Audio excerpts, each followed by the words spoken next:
Hello, everyone. My name's Luke Wallace. I'm here with my co-founder, Mike Mortimer, and we're here to talk today about Flowstate. We're really excited. The basis of our company is all formed around AI, computer vision technology. Myself and Mike and our other co-founder, Chris, all met and worked together at a company called Zendesk. And I think this experience of working in enterprise technology has really sort of set that foundation of where we are today with building this really great product. We use this technology to create this content operating system that's really been designed to amplify the guest experience, help develop surfer skills, and provide data, and create an ancillary revenue stream for surf park operators. Last year, we launched here with a single product, a single customer, in our first year of operation. We're really excited to come away with that Innovation Award. This year, we've been working real hard. And we took a real good look at this asset that we've created of being able to automate content capture. And we're here to talk about how we've 10x that. We've now going to release, we've got 10 new, really significant features and products that Mike, I'm going to hand over to, is going to talk a little bit more about in a little bit more depth. Thank you, Mike. Yeah, I mean, I guess the key message, if you're going to take anything away from this, is that video capture is just the start. I mean, what you do with that content and how you utilize it in your park to draw more people in, to use that content for progression, to create those inviting spaces for your F&B areas and create congregation. Like, the content is key to that, and you have to leverage it. It's all good and well doing video capture, but if you have no way to kind of do anything with that content, then why would you do it in the first place? So when we talk about the 10 things that we're going to go through right now, we don't like to be a feature factory. Like, these are solutions to real problems, and we try and frame them that way. Like, when you're doing this stuff, it's to solve real problems that are in the space. We're not talking about wave tech integration. We're talking about solving surfer and guest experiences in these destinations. Our tech has done 4.5 million waves now. We've done 300,000 surfers. Like, it's proven in terms of video capture and surfer identification and clustering. That's a easy problem. Like, we've done that. We've solved that. That's not the hard part. The hard part now is monetizing that content, making it as best as you can make it, and adding on top of that the things like progression, the things like engagement to really reinforce that and generate repeat visitation, all the things that you want to have. So let's go through them. So I guess it all starts with the video capture and what we've done. Our technology is completely wave tech agnostic.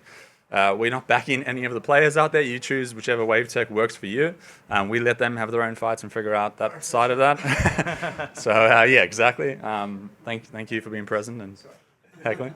It works on any tech. We work with you on your site and your infrastructure to figure out what the best framing is that is going to be the least impactful to your infrastructure. The earlier we're involved in that conversation, the more we can set it up so that it's in the right spot to begin with, and decrease costs of any retrofits that you would need to do if you're not doing that stuff early. Essentially it works on any wave tech. We've got this working on Wave Garden, on Revel Surf. We've got this on Perfect Swell with Waco. We've got Fireside doing the standing wave thing, so that's great. We have a bunch of other stuff to come in the future with other wave tech providers that we can't talk about right now. It's a pretty simple space for us in terms of being able to capture every type of wave wherever you are. Depending on your appetite for budgets, you can have as many angles as you want. It's just really down to the commercial feasibility. If you want to have 3 angles, are people going to pay 3 times as more for that? What are the economics around actually facilitating that? But with Surftown, we've got the ability to capture multi-angle. That also serves as like a bay camera angle as well for the beginner zones. So really just leveraging that camera, that asset, and that investment in a meaningful way to kind of give you the most bang for buck. Integrated coaching. We talk about integrated coaching. It's not the right word. Like, it's an all-in-one solution built into Flowstate. So we now have the ability for your in-pool coaches to go through each wave, each session for a surfer, annotate the wave, add their video recordings of themselves, going through the side-by-side, looking at your actual content, giving their notes, quick snippets of feedback to really make that coaching job super efficient, to add your notes to a wave or to a session and then get that back to the end user. At the end of the day, the surfers want to have those notes. They want to have, what do I do next? How do I book quickly to get into the next session to then improve? Seeing that feedback, looking at yourself is humbling, but you pick up on the thing that wasn't quite right, and the first thing you want to do is go back and try and correct it. And so making that feedback loop as quick as possible to get back in the water and make that change, super important. and really helping you guys leverage, pool coaches to facilitate that into your coaching programs is what we're trying to help you guys do. A key part of what we offer is not just video capture. Like video capture and buying your clips is one part of that. To help generate more revenue and to create a baseline for the pricing, we've looked at how we create extracted photos from the video to give you a photo product that is cheap, easy, scalable to implement without needing a whole pro photography team on site. We'll talk about this more in a second, but there also is an ability for you to have a pro photography team bring their content into the same platform and house it together, and that's a really important part of that. If you do want to offer that pro photography mix, that we're not trying to cannibalize in that market either. There is a place where they coexist. But it is really important to kind of have a base product which is $10 for photos, $20 for video, $25 for the combo. Like that model of a benchmark on your base price, and then the burger and fries model. We see a lot of people just going for the larger burger and fries, and you get a 16% increase in basket size just for offering a product that is essentially extracted photo frames from the video. People pay for the convenience, but they also pay because it's a quick, easy share mechanism. That same model that produces the photography also is used for our highlights. So when we're looking at how to create like a nice highlight reel, quick and easy to share in portrait and landscape, so you can get it out to your social media, you can get it onto landscape format, you can get it onto portrait format. The highlights are really critical to be able to do that. Finds key moments in each wave, brings a nice highlight package together, and it's a super easy download and share. And that key moment identification model is also used to generate those extracted frames from the video. A multi-angle is a big part of what we've just done with Munich. So you can go as crazy as you want with the number of cameras you want to install at these places. Like anything is possible. The question is just what's economically viable. If you're going to have a market size, a market base that's going to pay for the angles that you're wanting to put out there, you can go nuts with it. But it is really important in some of from the development perspective to be able to see certain rides and different angles to really work on different things. So if you are able to do it, it also creates another level of redundancy as well. If one camera does ever go down, you still have that second angle. Not that our cameras ever go down. We're at 99.99% uptime across all of our sites. It just works, and so that's good as well. Live streaming. Streaming is a really important one for safety, and like just looking at what's going on in the park. Like live streaming and our replay experiences are built into one area, but they're independent when you think about them from an operation perspective. Having an eye on the wave, whether you're sitting 10,000 miles away from your pool and being able to see what's going on is a great thing to do. We keep an eye on what's happening on the site just from our perspective to make sure the cameras are running and everything's working. But as an operator, having that access to that live stream is really important. Incident management, being able to get high quality content played back, to manage incidents, have that evidence collection is a really critical part of operations. So don't underthink and underplay that part of it. And then from a F&B perspective, the replay mode in all of your congregation spaces is huge, right? If you've ever been to one of these spaces where you do want to create like a space where people can kind of generate a lot of stoke, a lot of happiness, excitement, that session replay is so critical. Like Sandy's in URBNSURF, 50% of the revenue we're told is really generated from the screen replay on site. That's huge for an F&B establishment inside the site. When it's well integrated, we also get a lot of traffic and purchase behavior from the site as well for people going in and grabbing their content through these spaces. But it's just such a critical space to activate. So the admin control center, so we're really happy to release this now. So as a real B2B player, not just a consumer-focused tool, enabling our wave pool operators to completely access and manage their Flowstate zone, manage their sessions, manage all their videos, is really there at your fingertips. So and that touches on a whole number of elements from that user experience and the surfers getting their videos. Your marketing team is being able to really easily access the content in both the portrait and landscape crops. You can manage your staff within there. So outing all your staff, we like to give free videos to all the staff and then try and obviously increase the stoke with them. You can manage your promotions with promo codes, and probably one of the hottest topics in our space also is in regards to privacy. You can manage the privacy of individual sessions, individual users, and manage those sessions so that they're only accessible via access codes or a more seamless integration like we've done with Surfdown Munich with a booking platform integration. So we know that if you were surfing in that session, that you can easily and seamlessly access that session and only those people who are in that session can access that session, which can both be a privacy thing and also particularly alongside the special VIPs, and especially in some of the new markets that we're going into with a lot of high net worth individuals, they like to keep a low profile. So that tool has been a really huge amount of effort that we put into this year, and again, it's something that you can manage quite easily on your desktop or even on your mobile phone, which sort of all of those features that we've been mentioning today are all then accessible through any of those devices. Which sort of leads into the privacy controls, which I just touched on. So again, been such a key element. Obviously, every country, and none more so than Germany and in Europe, are very conscious and sensitive around privacy issues. So again, some of those custom features that we've been building this year, which you can see there on the screen, whereby it knows that user that was in those sessions. So again, you're only going to be able to access those sessions if you're in those sessions, and again, a way to sort of enable you to manage this platform yourself, because we quickly realized that hey, you had this nice front-end user experience and everyone wants to get access to the content, but how do we then enable our Wayfall partners to really own and manage this experience themselves? I'll just say on that one as well, like, we are trying to position this as a very hands-off operation. Like, all of the management around the service is all managed by us, like customer support is managed by us. So like, there's very little like an operator needs to do, but it's when they want to get in and manage a session, control privacy, set up special promo, like the things that are going to help amplify that experience for them and their guests, like do the things that they need to do. But for the most part, it's very hands-off. Pro photography, you want to talk about that? And finally, like pro photography. So this is a new inclusion that has just been like released in the last couple of weeks. So if you do have a pro photographer on site or a team on site that are doing this, there is a place where you want to bring that content together. I think what separates what the hardest part with existing solutions out there is there's no surfer grouping and identification. Like, you go through a list of 100 to 700 photos, you've got to find the ones you want.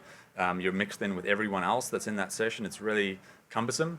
And it's not a great experience, and you also lose revenue as a result. Like, because you want to have a multi-pack of photos, and you want to sell 5 photos for for $10 or whatever the price is. They could be 5 photos of any surfer. Whereas if you start to look at how it's grouped with Flowstate and the surfer that's been identified, all that pro photography content's linked to that same surfer. Really easy for the surfer to get in, find themselves, access Flowstate clips if they want to get their Flowstate content, but also access the pro photography that's connected to that same surfer. And just them. So they're just seeing photos of them. They're buying 10 photos of them for that price. And if they want to buy photos for another surfer, they go into that surfer and they buy them separately. Your pricing is isolated, higher revenue, better surfer experience. That's kind of what we're trying to solve for there. Yeah, and I think that what we're saying also, there's room at the table for both a completely automated solution and still this pro photography, and particularly in the more premium venues and the member clubs that we're going into. We see those high net worth individuals. They also want to bring in a photographer and they want that that one money shot, and we really want to help support that. Particularly obviously around an AI and automation, and we're really conscious of that, and still celebrating really great photography. I think the days where a photographer is going to stand there and shoot all day and hope that someone's going to buy the photos, those are probably limited, but I think you'll see this is more of an on-demand and premium service that we'll get from pro photography. And again, we really want to help support that, and the photographers who really work at their craft. Covers the 10 solutions we've been building for the last year and a half, as well as doing the 6-7 site rollouts that we've been doing. It's been a busy year. We haven't had a chance to really prepare this, so thank you for working with us and hearing us out as we fumble our way through the slides and the content. We've got a couple of minutes, so I think we'll just grab some questions quick, and then, on the sort of commercial side, what's the take-up been? Sort of generally, sort of... Benchmark, I'd say 20%. Yeah, and does it differ between the more advanced surface? Yeah. What's that? It's probably a sliding scale from the most advanced to the, say, the beginner side. We think in the beginner areas and those white waters that it's probably better as more of a bundled service. Not maybe first time surfing, you're bundling in the surfboard, the wetsuit, etc. We think that should be, more of that, bundled service, because I think the greater goal is to get them out of the white water, out onto the points, and coming back and surfing more. Our best performing pools converting at 40%. Within that range, their advanced settings are converting at 60%. So it's and the repeat usage as well. That's another thing. This is not a one and done sort of scenario. People, as we like to say, feeling new feels, and you go out and you've watched yourself surf. You go for that another surf, and you just do that slightly better turn, or you get that slightly deeper barrel. I need that on film, right? And that just creates that sort of flywheel effect of people coming back for more. And you can see that on our public leaderboards of how many people have got hundreds of sessions have clocked up, and that's driving progression. It's and ultimately driving people back to the pool to come and surf more. Have you guys settled on a licensing or business model or partnership with each of these parks, or is it case by case still, or? We've got a few different commercial models that we operate. We went out there with one and got that worked, and then others were like we've introduced a few different models between flat fees, between per surfer, like a wholesale model, and even revenue share models. Ultimately, what we try to say to people is, hey, assess the market, see what you think is the best platform and product for you, and hopefully, if that's us, then here's a few different options. Let's try and make something work in both of our interests. Ultimately, every park's a bit different. Yeah, I mean, they do, and like the way they want to sell it varies as well. And you ever describe it as like Wave Co versus Wico? It's not so much WaveTech specific. It's more operational. Like if you have members and you want to offer member discounts and you want to have the flexibility to price it and go to market and sell it, to your user base. Yeah. So that changes how you model it and how you position it.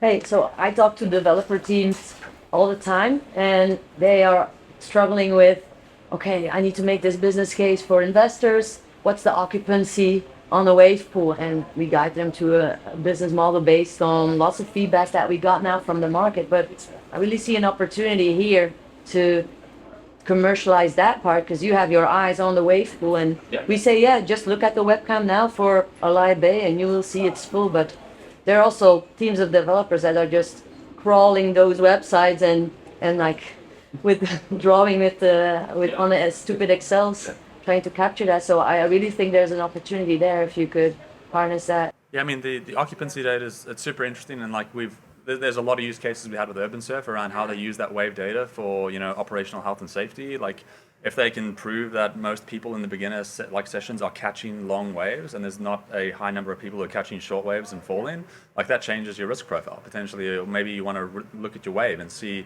maybe I need to modify the intermediate wave because a lot of people are falling. So like you can use the data in really interesting ways for both operational and health and safety reasons, as well as just looking at utilization rates. I mean, you know your bookings. Surf parks across the globe, what do you see, and when does occupation starts to fall? When how on a Tuesday morning at 8 a.m. how Sunshine. many Sunshine is probably the biggest director. Yeah. When it's warm and sunny, the people come out, and when it's colder, it's the more the core crew. It's also very interesting, like with URBNSURF, both in Melbourne and Sydney, the surf that is happening in the ocean affects utilization. They know this as much as we do, right? Like you can see it. The weather is one. The water in the pool is colder than the water in the ocean most of the time, and so when there's a good surf at the beach, you see that in the pool. But I think if there's a 1 hour drive, I think if you're in a 1 hour drive of the ocean, it has the ability to affect it. A 2 hour drive, that's a 2 hour drive there, 2 hour drive back, hour surf, hour flapping around. That's a 6 hour day trip. Like, it does. That's the risk. It does impact us. So, and where your soft spots are is probably midweek, midday. And for the average Joe who's working a 9 to 5, they're not doing a 6 hour trip to get back to work by 9 a.m. So, it might affect, This oceans, only if you're really close to the ocean. But come find us if you have questions. We're happy to answer and go through any more. Thank you.